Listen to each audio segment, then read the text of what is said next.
Hey guys, this is chemistry. Wait, we're on? We're on. Oh, hi guys. Say hi. It's Miss Gray and one of my fantastic AP Chem students, Zach Chase. Hi.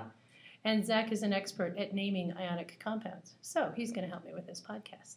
You ready? Sure. All right. Now, when we're naming things, of course, we have to refer to William Shakespeare. Absolutely. Yes. What's in a name? That which we call a rose by any other name would smell as sweet. Okay. Yes. Can't read Shakespeare like a normal person, right? Definitely not. Okay, let's talk about ions and formulas. Because ionic compounds are made by ionic bonds and ions. Gotta get my pen. There we go. So if we can predict the formation of ions, then we can determine the formula of the compounds. Does that sound right to you? That sounds exactly right. Of course. So let's predict what compound might form from calcium and oxygen. So do you remember how to do a dot diagram? A dot diagram? Yeah, to show valence electrons? Yeah. Okay, how many dots does calcium get? It's in column 2. That would get 2 then. Exactly. Dot diagrams are so easy. And then oxygen has 6. 6 valence electrons means 6 dots. So by now, my students hopefully have done lots of dot diagrams for atoms. All right, well, what we're looking for here is we have to decide what kind of ion calcium is going to make.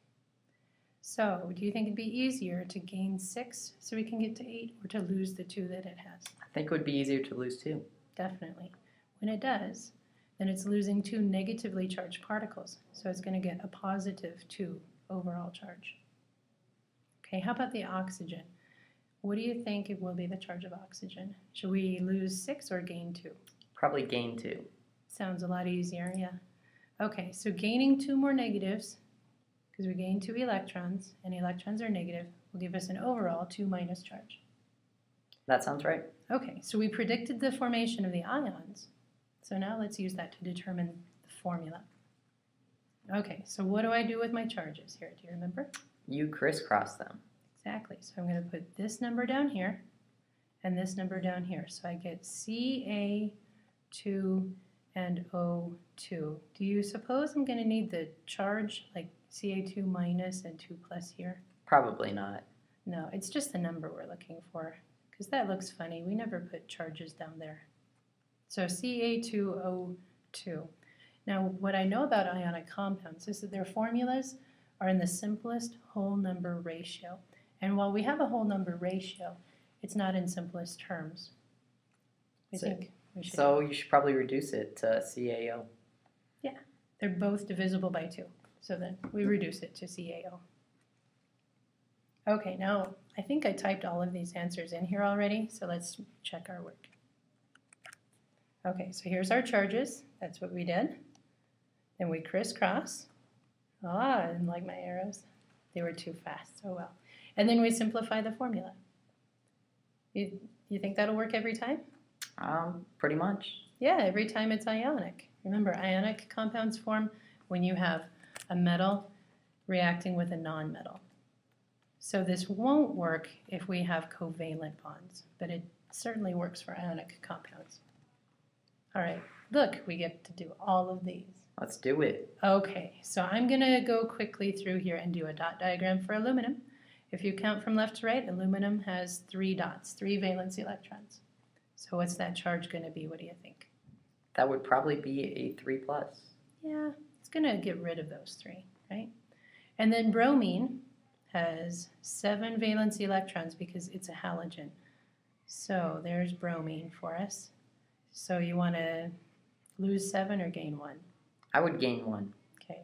Do I have to write the 1 or is just a minus sign okay? A minus is okay. All right. It's not wrong, though, if I write a 1. No, it's not. Okay, good. So now we'll crisscross the charges. How many aluminums do you want? We will have 1. All right. How many bromines do you want? We'll have 3. Okay, so I put a 3 here. Do I need to put a 1 here? You don't need to. Right. It's implied. If aluminum is there, we know there's 1 of them, so we don't need that. All right, that one wasn't too bad.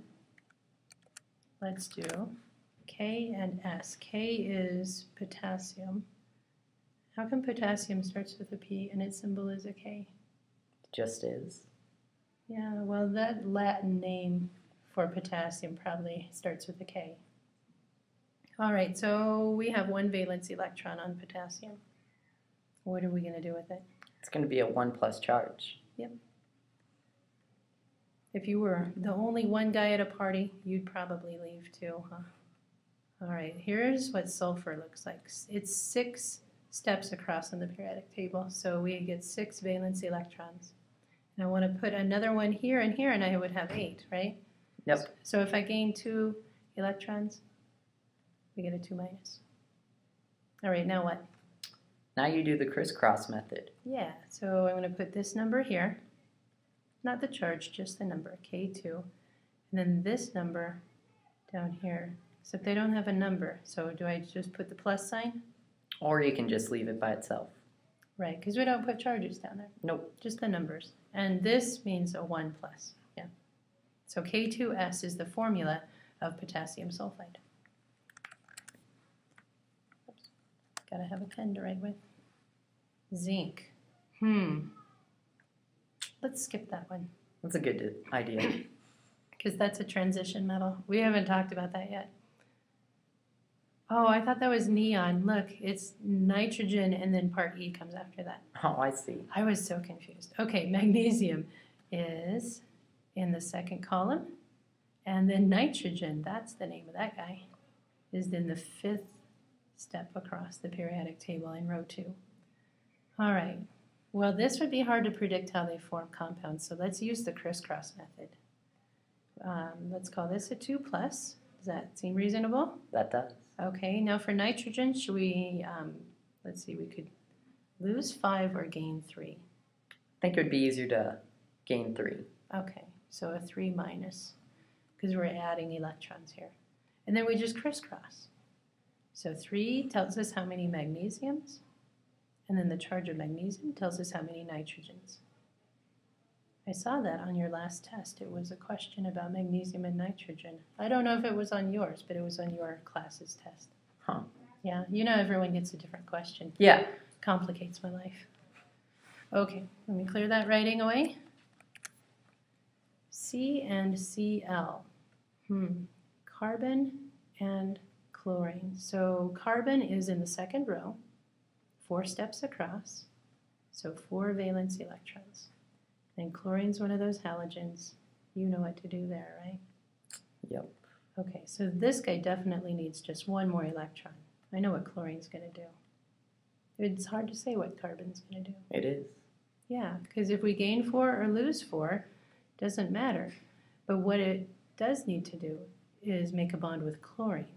So what do you think you need to do to bond with chlorine? I think you should lose 4. Because that way we get positive. We can't put a negative with a negative, but we could put a positive with a negative. Okay, so that tells me I need 4 chlorines. And then this minus tells me I don't need any carbons.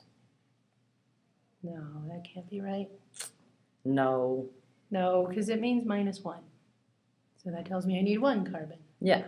Can't believe you let me get away with Oh, I'm sorry. That's all right. I forgive you. Now for copper, that's a transition metal. We're going to talk about those coming up here pretty quick. That sounds good. Okay, so this crisscross thing, if you didn't figure out how to do this worksheet before called the crisscross method, now you know just what to do. Okay, so look for that worksheet in your packet. We're going to show you how to handle metals with more than one kind of charge like zinc and copper.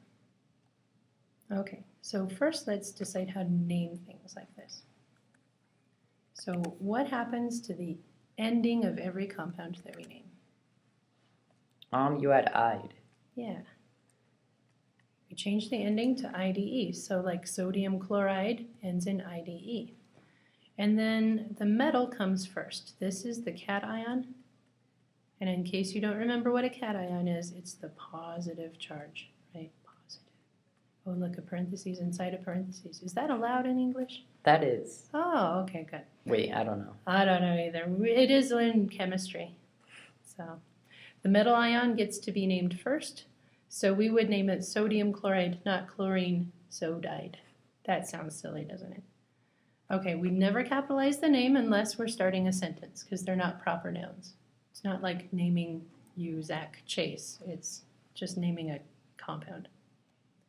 So let's give names and formulas. Okay, so we have to do two things. We have to name them and we have to write the formula. So calcium gets to go first since it's the metal. And then this is iodine. So what do I do to that name? You would add IDE to the end. Okay, so I take that root from iodine and I change its ending to IDE, calcium iodide. Does that sound right to you? That does. Okay, and I know these charges because I know what column they're in and I have it stuck to my wall so everyone can see. There's little blue sticky notes that tells you the charges. So if I crisscross the charges, what do I get for the formula? You would get CaI2. CaI2, because this charge tells me how many iodines and this charge tells me how many calciums. All right, the next one has oxygen and magnesium. This is what happened when we burned the magnesium strip in our Bunsen burner in class. That was pretty cool. That was. Okay, which one's the metal? The magnesium. Yeah. Metal. Shiny, flexible, conducts electricity and heat. Magnesium is the metal. Oxygen, definitely not a metal. Okay, so what do I do to the ending of oxygen? You would take the root and add IDE. All right. How's that sound to you, magnesium oxide? Sounds good. Great. And I know this charge is a 2 minus and this charge is a 2 plus. So when I crisscross, I'm going to get Mg2O2. Does that look all right? I think you should reduce. Oh yeah, because they're both divisible by 2. So we'll just call it MgO. Another way to think about this too is that these charges just cancel each other out. So you just need one of each, right? Don't make it so hard. No. Okay, now we have one more. Sodium is a positive charge and sulfur is a 2 minus because it's in oxygen's family. So which one gets to be named first? The sodium. Yeah, the sodium is an alkali metal. We got to put that in water and watch it react. It was cool. And then sulfur has to change its ending to sulfide. You know, like only one person in a marriage changes their last name, not both, right? Of course. Yeah. So sodium sulfide, the non-metal, has to change its name. That doesn't mean they're girly.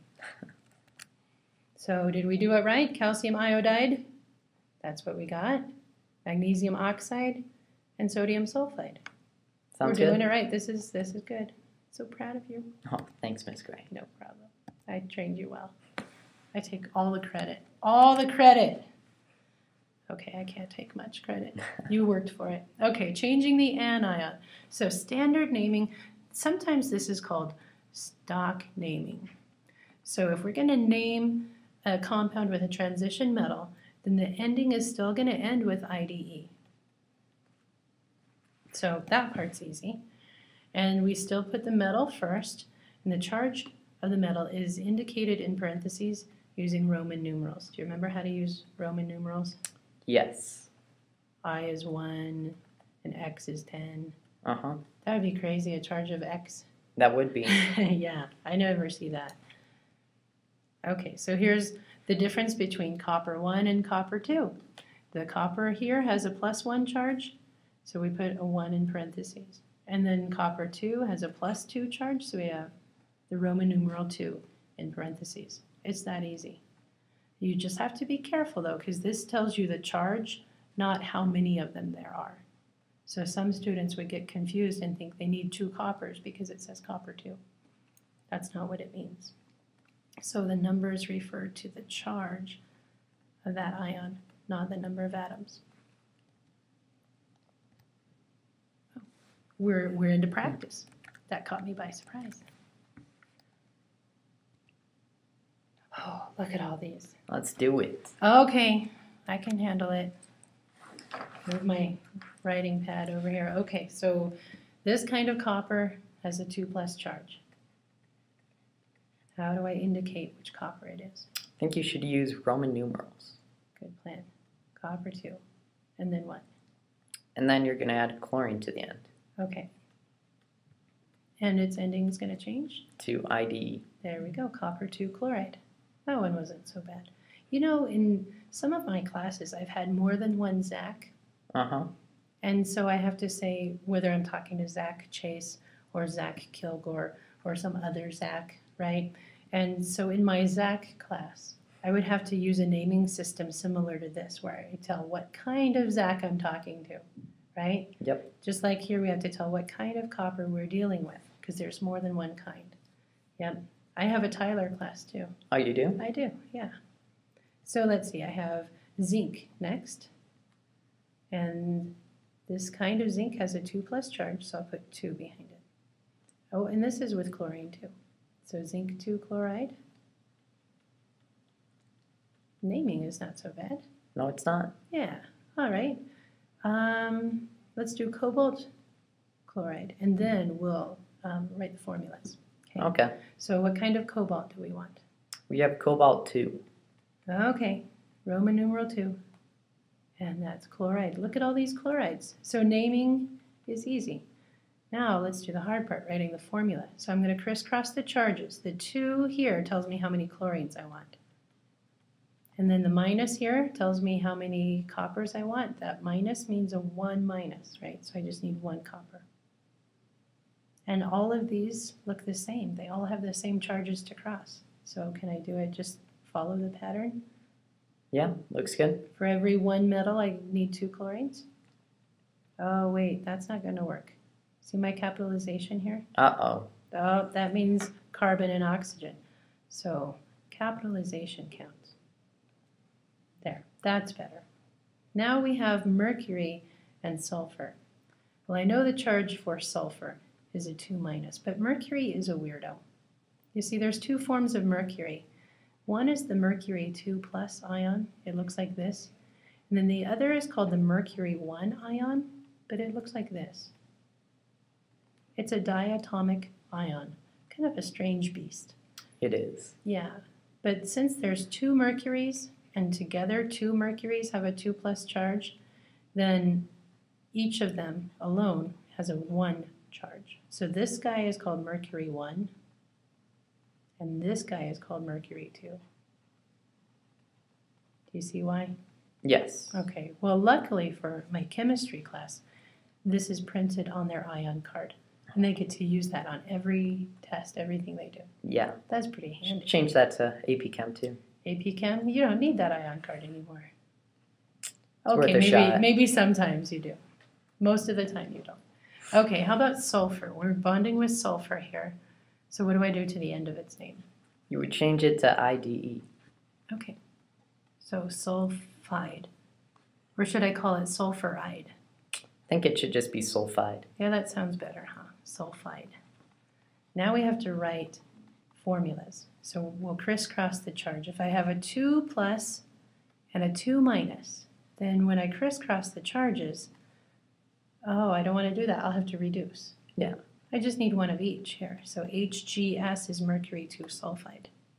Okay, but this guy, this mercury 1 is diatomic. I can't break him apart. He stays together like that.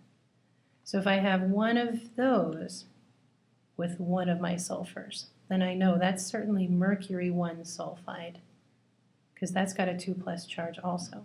Yep. Okay, so that's all that we needed to do for this slide. I bet there's going to be more practice for my students in their packet. I bet. Yeah, and their teachers will help them work it through. Oh, look, we get to check our work. We did it right. I'm speeding through this because we're so smart. See? Oh, no, I don't even like how that looks. We did it better. Yeah, I think Better so. than my answers. Oh, let's talk about classical naming. Classical naming uses Greek or Latin roots to the words because some of these metals were discovered long before anybody spoke English. Okay. Okay, so sometimes we have a Latin word to consider. And so we use the endings ic and us to tell us which charge to use. Okay, so ic is the higher charge and us is the lower charge. So you could look at it this way. High has an I in it, like ic does. Higher. I can't even spell. Higher charge has an I in it. And then lower charge has an O in it, like us. But then, of course, you know my favorite saying. Of course. Ick is higher than us because I am more important than you. That's so mean. Why would anybody say that? I don't know. It works though. Just to be a smart aleck, huh? Yeah, it works. Sometimes the dumb things help you remember. Okay, so now we have 2 charges of copper. Copper 1 and copper 2. So the Latin word for copper is called cuprum. That's why it has the Cu symbol instead of Co. All right, so which one is copper 1? That's the lower charge, right? Yes. So we would call this cuprous. And then the 2 plus is the higher charge? Uh-huh. What would you call this? Be cupric. There you go. So, do you have to memorize all the Latin roots of all the elements? Pretty much. Yeah, Zach does. But general chemistry kids have it printed on their naming card. Oh, Isn't that handy? that is handy. Yep. So here's copper and chlorine. If we were putting these together, we decided copper 2 is called cupric. And then what do I do for chlorine? You would add IDE. Oops, I need a space there. So cupric chloride, and there's always a space between these. So my pen got out of control. Let's blame it on the pen. Okay. All right, so cobalt. I know cobalt comes in these forms. We could have cobalt 2, we could have cobalt 3. So I'm looking at the lower charge. The lower charge, I am more important than you. So the lower charge is us. Cobalt, us, chloride. What do you think? It looks good. Wait, I think you should use the Latin name. Oh, okay. I did. Oh, dang it. I know. Cobalt is cobalt. Okay. Yep, it always has been. In fact, the Germans got to name that one. It means goblin. Oh, Yeah, that's nice. isn't it? So here's Latin names. And see, here's proof that I wasn't telling you a lie. Cobalt doesn't have a Latin root. Copper, iron, lead, and tin, those are our common culprits that have Latin names: cuprum, ferrum, plumbum, and stannum. That's why they have goofy looking symbols that don't seem to match. And then mercury, we don't use its Latin root. Look at that Latin root. That's crazy. Hydrogyrum means like water metal. Makes sense That since does. it's a liquid metal. But we're not going to use that root. That's just torture. Yeah. So we call it mercuric or mercurous. All right, let's do polyatomic ions. This could get tricky if you're not paying attention. See, polyatomic ions are groups of atoms that carry a charge. So, for instance, I might have this group of atoms, CO3, but when they hang out together, they have 2 extra electrons hanging around. And so that's a charge. That's called carbonate, and it holds a charge so that it will all have an octet. That's why it does it that way. So that's what we call a polyatomic ion. And you know what the prefix poly means, right? Means many. Yeah, poly means many.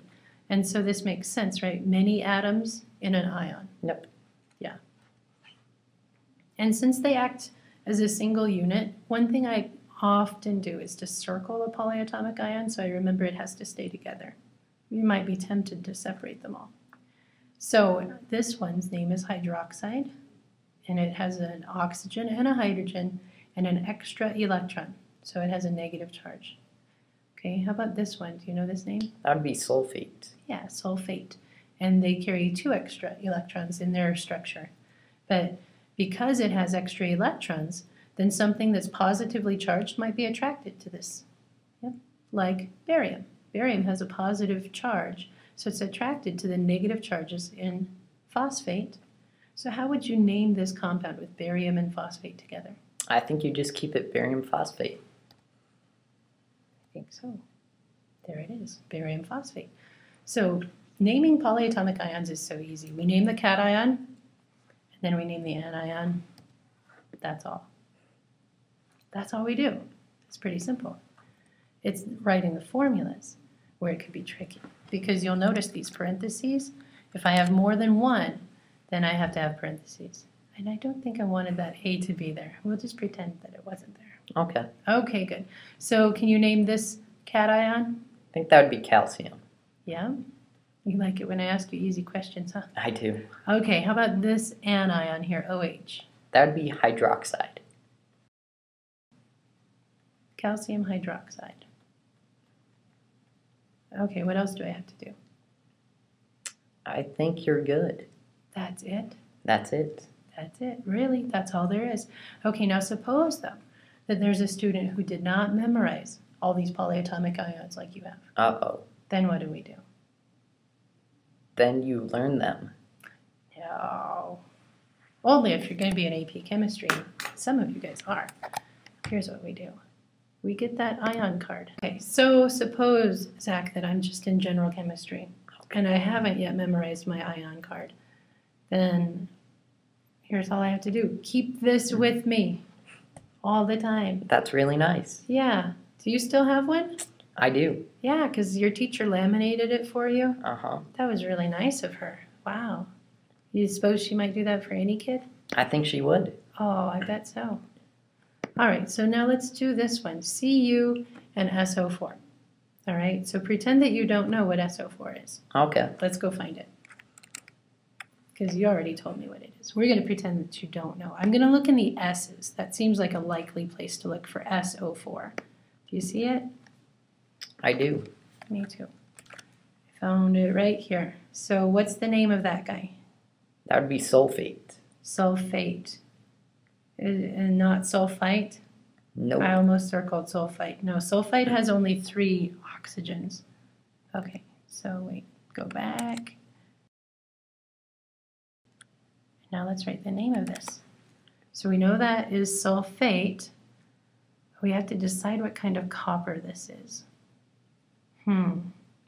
Copper, and it's with sulfate.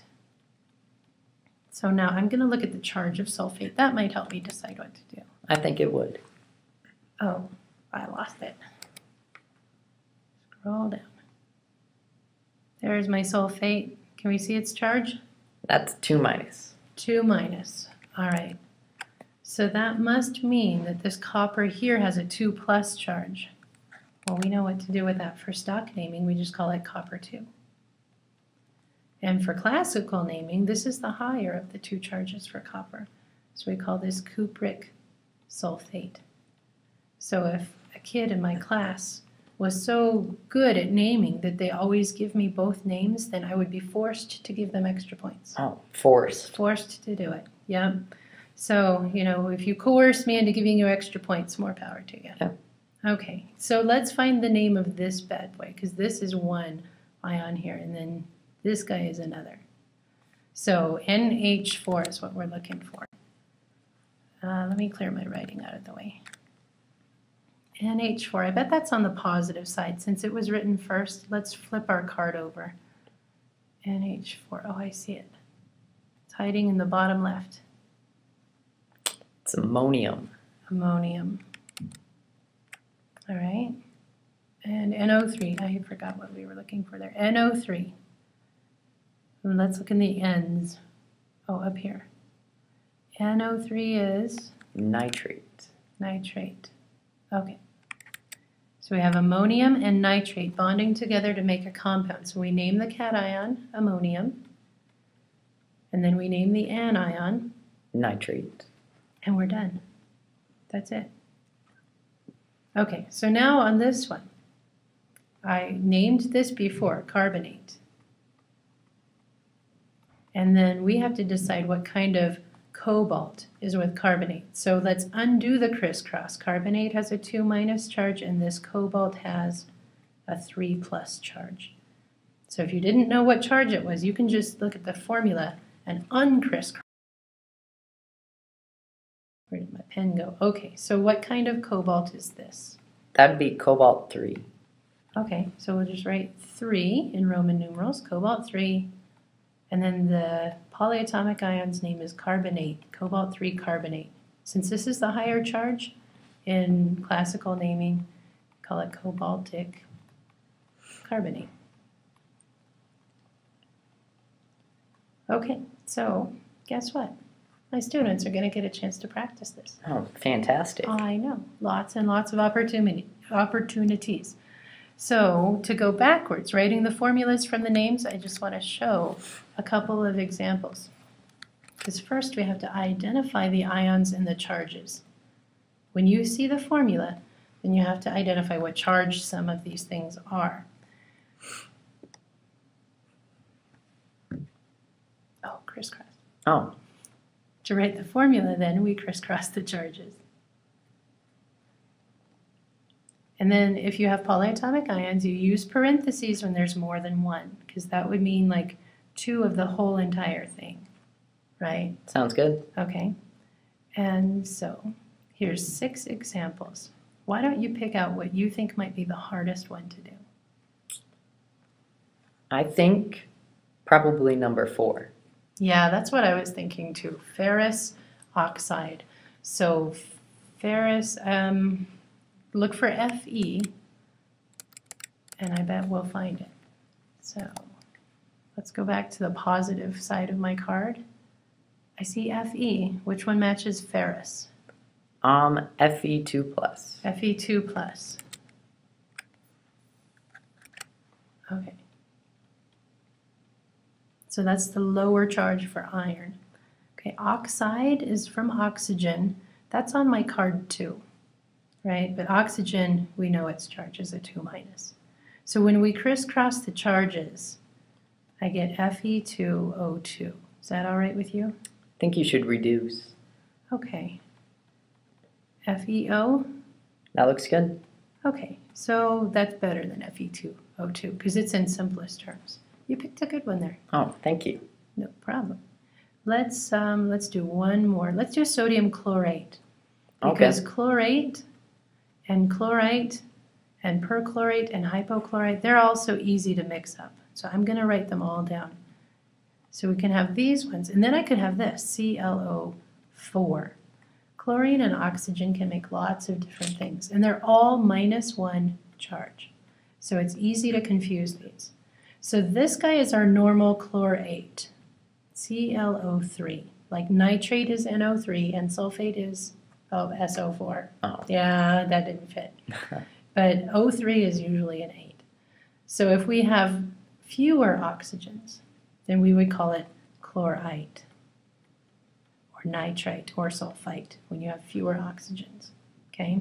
Then if we take another oxygen away, then that's called hypochlorite.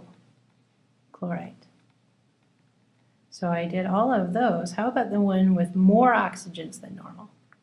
We need a different prefix. That one is perchlorate.